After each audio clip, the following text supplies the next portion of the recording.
Nous sommes le 16 septembre 2025. Peuple d'Afrique, recevez nos salutations comme d'habitude. Des camions-citernes attaqués au Mali, nous avons entendu tous les chiffres. Les médias propagande parlent même de 10 camions-citernes, de 75 camions-citernes. J'ai dit tout ça dans quel pays? Nous sommes un pays en guerre. Et quand on parle de guerre, il y a des dégâts des deux côtés. Ça, il faut noter, c'est très clair. Nous ne disons pas que nous neutralisons l'ennemi sans nous salir, c'est pas possible. Nous ne sommes pas comme les Américains qui ont fait tourner des films faisant croire qu'ils avaient neutralisé tous les Vietnamiens, ce qui n'était pas vrai, c'était même l'inverse. Nous neutralisons les groupes armés terroristes. Le Mali, c'est vaste, 1 241 238 km² par endroit, c'est-à-dire ceux qui ont eu à diriger le Mali n'ont malheureusement pas doté le pays d'infrastructures suffisantes et les terroristes essaient de profiter de là où certaines de nos routes nationales ne sont pas du tout en bon état. Sinon, vous allez constater que la route qui mène à Ségou est relativement calme, la route qui mène à Sekasso calme. Partout où nous avons des bonnes routes, et ils n'osent pas parce qu'ils savent tout de suite que les renforts en quelques minutes, voire une ou deux heures tout au plus. Mais par exemple, quand vous prenez la localité de Nara, donc les tronçons Kuala jusqu'à Nara, où la route n'est pas du tout bonne, ils peuvent en profiter, mettre des engins explosifs contre nos FDS. C'est la guerre, mais nous faisons avec.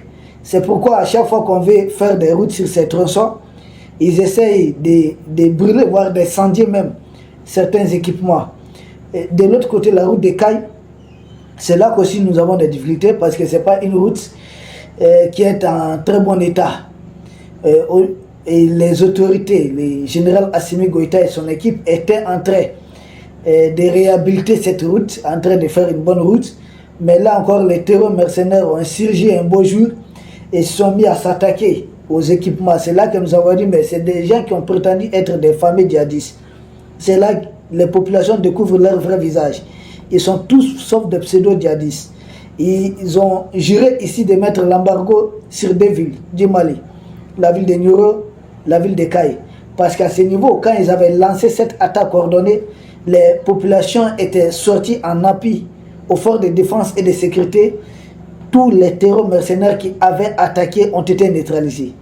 Et pour eux, il faut punir les populations civiles. C'est là que vous voyez que la formule, les terroristes, et nous ajoutons mercenaires, donc des terreurs mercenaires, puisque des actes qu'ils sont en train de poser, c'est des actes de terreur.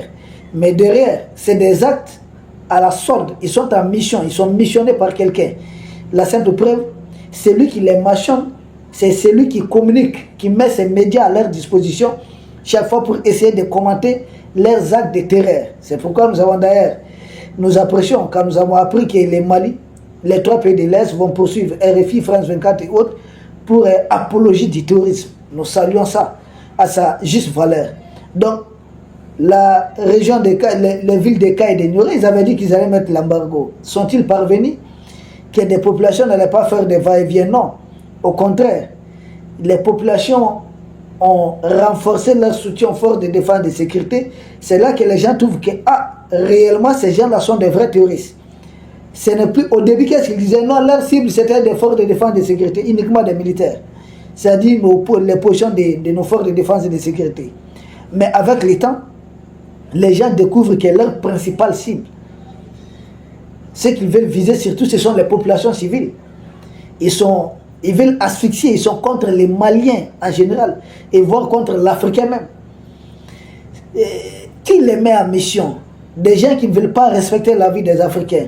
Ceux qui ont eu par le passé à esclavagiser des Africains pendant des siècles. Oui, et il y a eu certains qui l'ont fait même avant les Occidentaux. Certaines populations arabes. Et après, j'ai dit certaines. Et après, il y a les impérialistes, les Occidentaux qui ont continué. Donc l'esclavage, l'Afrique a connu plus de 5 siècles d'esclavage. La colonisation, les mêmes qui ont fait ça, sont les mêmes qui sont en train encore d'instrumentaliser. Même la pénétration coloniale.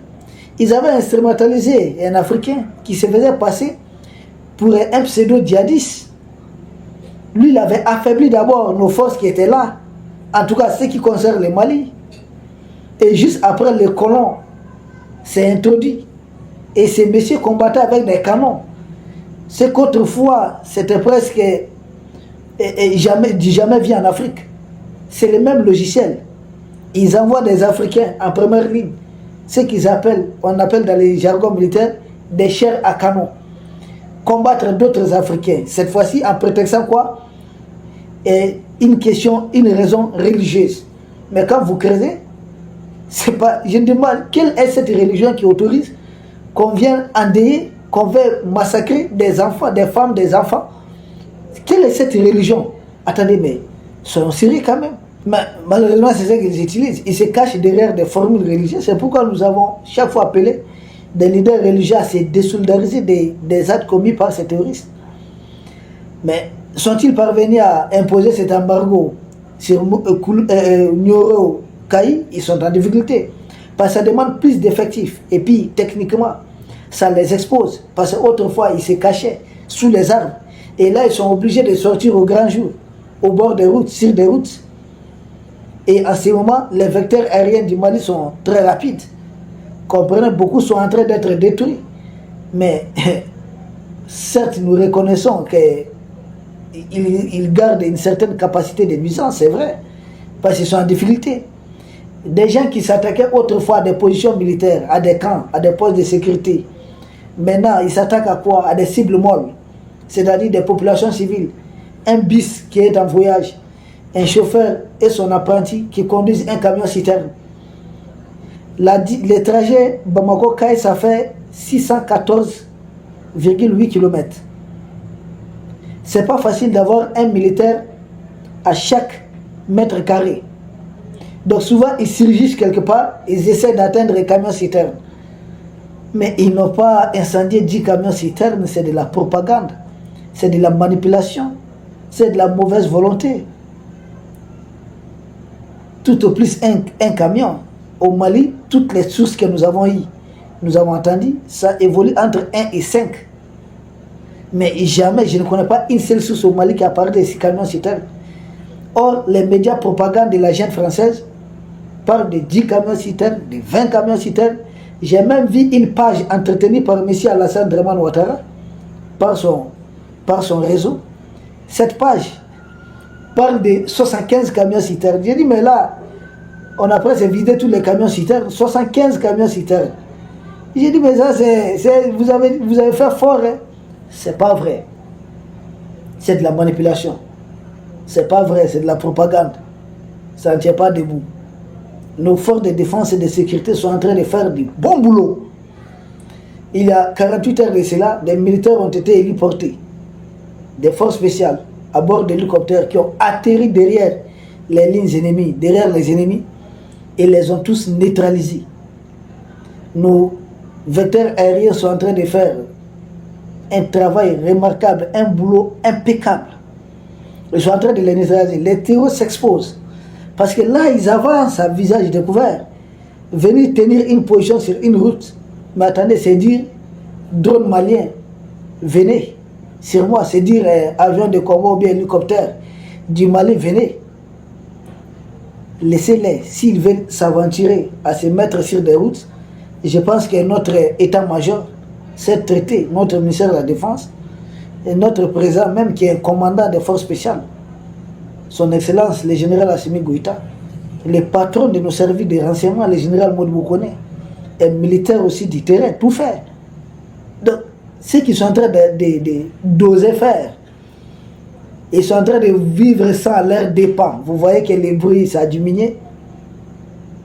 Parce que nos militaires atterrissent partout à la fois, avec des hélicoptères. À peine qu'ils apprennent qu'ils sont sur cette position. Quand certaines de nos forces spéciales ont atterri autour de la localité de Nioro, ils ont compris quelque chose. Les terreurs mercenaires là, ils sont envoyés directement pour se faire, c'est presque un suicide. Certes, ils peuvent commettre certains dégâts, mais est-ce qu'ils s'en sortent et tranquillement? Est-ce qu'ils s'en sortent sains et saufs? C'est la question. Comment est-ce qu'ils finissent? Si c'est commettre des attentats et vouloir fuir, mais les États-Unis ont été frappés. Nous condamnons certes le 11 septembre 2001, la Grande-Bretagne, La France, attentat de Bataclan, on se souvient. Des gens qui sont venus par quels moyens? Il y a, il y a très peu de capitales occidentales qui n'ont pas été secouées. Nous nous sommes attaqués sur deux principaux fronts aujourd'hui. La Mauritanie et le Mali, nous avons une frontière de plus de 2000 km. Avec l'Algérie de près de 1500 km. Cumuler les deux, ce n'est pas une petite frontière. Mais nous essayons, nos forces de défense et de sécurité, sur tous les fronts de Kay à Kidal, sont en train de faire un travail impeccable. Un très bon boulot. Les forces de l'Est, même dans la fameuse zone des 3 frontières, sont en train de faire un boulot impeccable. C'est la guerre. L'opinion africaine le sait. Quand on parle de guerre, il y a des victimes de part et d'autre. Je ne connais pas un pays qui a été en guerre et qui lui-même n'a pas essuyé des pertes. Ce qui compte, c'est notre volonté à vouloir finir avec ces terreaux mercenaires qu'on nous envoie. Des gens qui sont dans des guerres de pétrole et du gaz, mais qui font croire à certains esprits faibles que non, et ils sont dans une guerre religieuse. Oui, c'est pas vrai. Maintenant, il faudrait voir les conséquences de ces actes de terreur qui sont... Certains médias sont en train de couvrir tranquillement. C'est là, je reviens sur ce que j'ai tout le temps dit. C'est une erreur. Je dis bien, c'est une erreur que certains pensent que des terreurs mercenaires ont principalement pour cible le Mali ou les pays de l'Est. Non. Quand ils étaient en Libye, nous autres commis l'erreur de penser qu'ils vont se limiter en Libye. Ils sont arrivés au Mali, Blaise Compaoré collaborait bien avec eux. C'était une erreur de calcul. Aujourd'hui, le Burkina avec nous dans l'AES. Le Niger, Bazoum disait avoir signé un pacte de non-agression avec eux, implicitement, parce que selon lui, son armée était faible. Aujourd'hui, le Niger est avec nous dans l'AES dans le cadre de cette lutte contre le terrorisme et d'autres domaines. Aucun pays africain n'est à l'abri de ce terrorisme. C'est un outil concis pour, selon eux, recoloniser l'Afrique. Parce que regardez ce que les terroristes mercenaires font. Ils ciblent qui prioritairement ici? Les Chinois, les Indiens, s'il y a Iraniens ou s'il y a Russes, tous les pays qui sont retrouvés au défilé militaire à la Chine. Tous les pays qui sont membres des BRICS+. Ce sont ces pays-là. C'est-à-dire l'alternative au modèle aujourd'hui impérialiste, c'est-à-dire au monde occidental, c'est-à-dire le monde multipolaire qui est en train de voir les jours. Ce sont les ressortissants qui sont les plus ciblés. Une façon de dissuader les gens de venir investir au Mali et dans l'espace AES. C'est pourquoi ce serait une erreur stratégique pour certains pays de penser que ces terroristes ne ciblent que les pays de l'Est. Ils veulent les recoloniser. Partout où les impérialistes vont comprendre qu'un tel pays veut collaborer, veut passer des marchés avec d'autres. N'oubliez jamais les 11 accords coloniaux, où il est dit que la jeune française doit avoir la priorité sur nos ressources naturelles, toutes les ressources découvertes ici. Il faut d'abord les appeler. Et que notre défense et sécurité doit être sous-traitée à la jeune française qui elle-même est le principal problème de notre défense et sécurité. La route des Cailles, qui est la route la plus ciblée, grande conséquence au niveau sous-régional. Cette route-là mène vers quel port? Les ports de Dakar. Le Mali a accès à beaucoup de ports. Les ports de Dakar, à part le Sénégal, les seconds pays qui l'utilisent, c'est le Mali. Regardez tout autour du Sénégal, tous les autres pays ont leurs ports. La Gambie est un pays côtier. La Guinée-Bissau est un pays côtier. La Guinée-Conakry est un pays côtier. La Mauritanie est un pays côtier. Le seul pays frontalier du Sénégal qui n'a pas de débouché sur la mer ou sur l'océan, c'est le Mali. Les affaires économiques entre le Sénégal et le Mali, les chiffres, c'est plus de 800 milliards de francs CFA chaque année. Et ce n'est pas une guerre économique contre le Sénégal. Parce que nous autres Mali, parce que quand il y a eu attaque, les 7 attaques coordonnées, ils avaient ciblé la localité de Djibol. La localité de Djibol. Et à l'époque, j'ai enregistré une émission pour dire, interpeller nos frères du Sénégal. J'ai dit, faites attention. Djibol, c'est une ville du Mali, frontalière du Sénégal, à la frontière avec le Sénégal. C'est une façon de lancer une menace. Soit dire à nos frères du Sénégal, pactiser avec Jenim, comme la Mauritanie, comme certains dirigeants autour de nous, les Ouattara, les Talons et autres, où vous allez vous faire agresser. Or, pactiser avec ces gens, on ne pactise pas avec les Satan, ça ne finira jamais. Et aujourd'hui, quand ils s'attaquent principalement à la route qui mène au port de Dakar, c'est décourager les opérateurs économiques du Mali à venir vers Dakar. C'est une perte qui se chiffre à des milliards de francs CFA, pas dizaines, centaines de milliards de francs CFA par an. C'est pourquoi j'ai dit, il faudrait voir, il faut creuser. Plus les opérateurs du Mali vont laisser les ports de Dakar, ils vont se rabattre en grande partie sur les ports, au niveau du port d'Abidjan. J'ai dit en Côte d'Ivoire là-bas. Et ça va augmenter les chiffres d'affaires chez M. Alassane Dramane Ouattara. Et il y a des sous, il y a des choses qui se passent en bas dans les coulisses. C'est à chacun de comprendre. Les terreurs mercenaires là ne sont que des simples missionnaires. Ils reçoivent des ordres. On leur dit attaquez cet endroit, faites ceci. Mais maintenant, pourquoi? Qui leur dit d'attaquer un tel point? Et c'est quoi la raison avancée? Peuple d'Afrique, si vous comprenez ça, vous allez comprendre tous les enjeux, ce qui se cache derrière ça. Le Mali est très proche de la Guinée. Nous irons vers là-bas. Mais le Sénégal, nous savons qu'au moment des sanctions contre le Mali, quand la CEDEAO a fait sa guerre économique commerciale, qu'ils ont fait appeler embargo, qu'en ce moment, le président Macky Sall avait plaidé pour que les produits de première nécessité ne soient pas impliqués. Il avait obtenu ça auprès de la CEDEAO. Donc, il avait maintenu ces transits entre le Sénégal et le Mali. Or, le chemin de fer entre le Sénégal et le Mali n'est pas opérationnel actuellement, c'est à l'arrêt. Il ne reste que la route. Et si cette route-là est sous le feu, à un moment, ils avaient dit 6 Sénégalais ont été enlevés. C'était pourquoi? Comprenez le message? 6 Sénégalais enlevés. C'était pourquoi? C'est une guerre économique qui ne cible pas que le Mali. Parce que le Mali a accès à d'autres ports. Pourquoi la route qui mène à la Mauritanie, ils ne l'ont pas menacé de cette façon? Le Mali, c'est autour de 25 millions d'habitants. Donc, un gros marché. Les duos, le président Diomaye Faye et son premier ministre Ousmane Sonko doivent aussi creuser davantage. Vous savez, les terreurs mercenaires, c'est toujours mieux de les contrer depuis qu'ils sont dans les pays voisins. Le premier ministre Ousmane Sonko avait promis de contribuer à lutter contre ces terroristes. Mais depuis là, on n'a rien vu. Je n'appelle pas au secours. Mais les terreurs, faites beaucoup attention. Quand la case du voisin est en feu, il faut tout faire pour éteindre le feu depuis chez le voisin.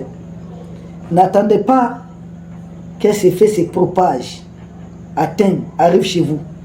Car ça va trouver que le voisin peut-être est déjà dépassé et vous serez seul.